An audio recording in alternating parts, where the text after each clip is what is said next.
नमस्कार। आज हम बात करेंगे गीता के 5वें अध्याय के श्लोक क्रमांक 10, 11 एवं 12 के बारे में। ब्रह्मण्याधाय कर्माणि संगम त्यक्त्वा करोति यः लिप्यते न स पापेन पद्मपत्रमिवाम्भसा। जो व्यक्ति कर्म फलों को परमेश्वर को समर्पित करके आसक्ति रहित होकर अपना कर्म करता है, वह पाप कर्मों से उसी प्रकार अप्रभावित रहता है जिस प्रकार कमल पत्र जल से अस्पृश्य रहता है।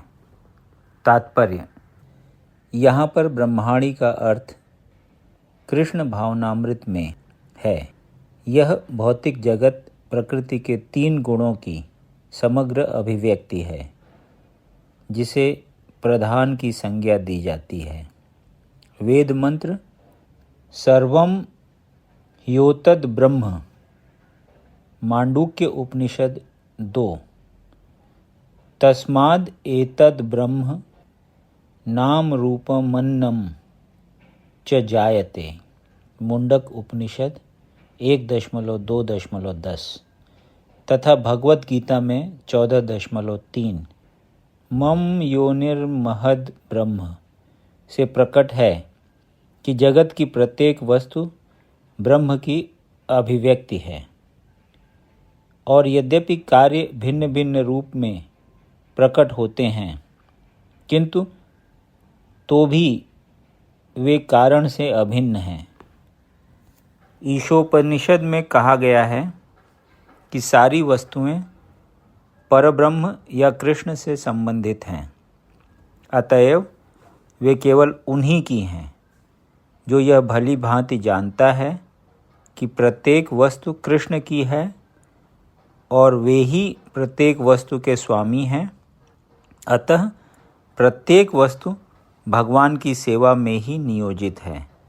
उसे स्वभावतः शुभ अशुभ कर्म फलों से कोई नियोजन नहीं रहता। यहाँ तक कि विशेष प्रकार का कर्म संपन्न करने के लिए भगवान द्वारा प्रदत्त मनुष्य का शरीर भी कृष्ण भावनामृत में संलग्न किया जा सकता है। तब यह पाप कर्मों के कल्मश से वैसे ही परे रहता है जैसे कि कमल पत्र जल में रहकर भी भीगता नहीं। भगवान गीता 3.30 में भी कहते हैं, मयि सर्वाणि कर्माणि सम्न्यस्य, संपूर्ण कर्मों को मुझे समर्पित करो। तात्पर्य यह कि कृष्ण भावनामृत विहीन पुरुष शरीर एवं इंद्रियों को अपना स्वरूप समझकर कर्म करता है, किंतु कृष्ण भावना भावित व्यक्ति यह समझकर कर्म करता है कि यह देह कृष्ण की संपत्ति है, अतः इसे कृष्ण की सेवा में प्रवृत्त होना चाहिए। कायेन मनसा बुद्ध्या केवलैरिन्द्रियैरपि योगिनः कर्म कुर्वन्ति संगम त्यक्त्वात्मशुद्धये। योगीजन आसक्ति रहित होकर शरीर, मन, बुद्धि तथा इंद्रियों के द्वारा भी केवल शुद्धि के लिए कर्म करते हैं। तात्पर्य: जब कोई कृष्ण भावनामृत में कृष्ण की इंद्रिय तृप्ति के लिए शरीर, मन, बुद्धि अथवा इंद्रियों द्वारा कर्म करता है तो वह भौतिक कल्मश से मुक्त हो जाता है। कृष्ण भावना भावित व्यक्ति के कार्यों से कोई भौतिक फल प्रकट नहीं होता। अतः सामान्य रूप से सदाचार कहे जाने वाले शुद्ध कर्म कृष्ण भावनामृत में रहते हुए सरलता से संपन्न किए जा सकते हैं। श्रील रूप गोस्वामी ने भक्ति रसामृत सिंधु में 1.2.187 इसका वर्णन इस प्रकार किया है।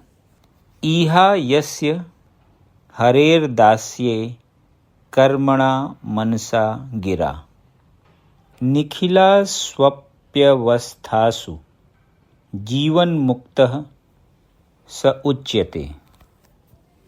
अपने शरीर, मन, बुद्धि तथा वाणी से कृष्ण भावनामृत में कर्म करता हुआ व्यक्ति इस संसार में भी मुक्त रहता है, भले ही वह तथाकथित अनेक भौतिक कार्यकलापों में व्यस्त क्यों न रहे। उसमें अहंकार नहीं रहता, क्योंकि वह इसमें विश्वास नहीं रखता कि वह भौतिक शरीर है अथवा यह शरीर उसका है। वह जानता है कि वह यह शरीर नहीं है और न यह शरीर ही उसका है। वह स्वयं कृष्ण का है और उसका यह शरीर भी कृष्ण की संपत्ति है।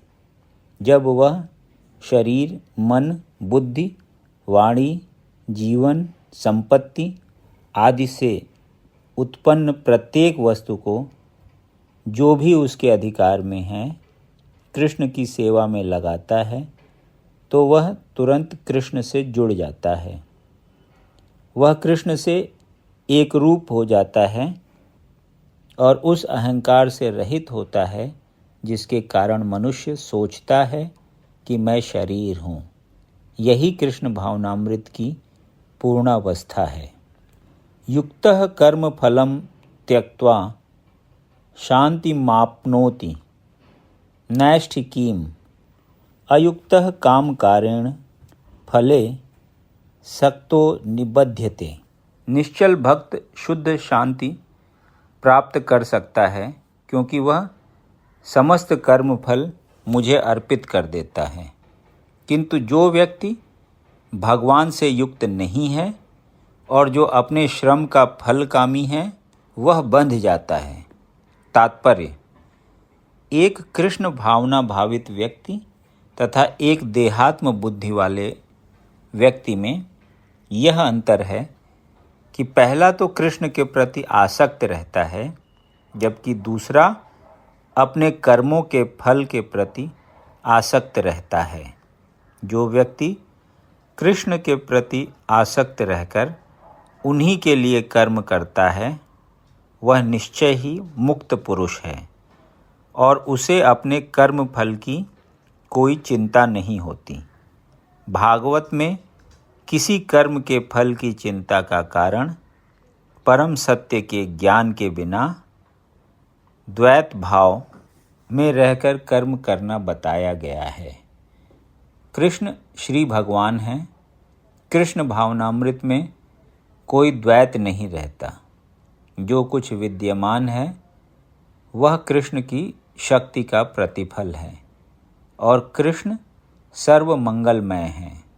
अतः कृष्ण भावनामृत में संपन्न सारे कार्य परम पद पर हैं। वे दिव्य होते हैं और उनका कोई भौतिक प्रभाव नहीं पड़ता। इस कारण कृष्ण भावनामृत में जीव शांति से पूरित रहता है। किंतु जो इंद्रिय तृप्ति के लिए लाभ के लोभ में फंसा रहता है, उसे शांति नहीं मिल सकती। यही कृष्ण भावनामृत का रहस्य है। यह अनुभूति कि कृष्ण के अतिरिक्त कुछ भी नहीं है, शांति तथा अभय का पद है।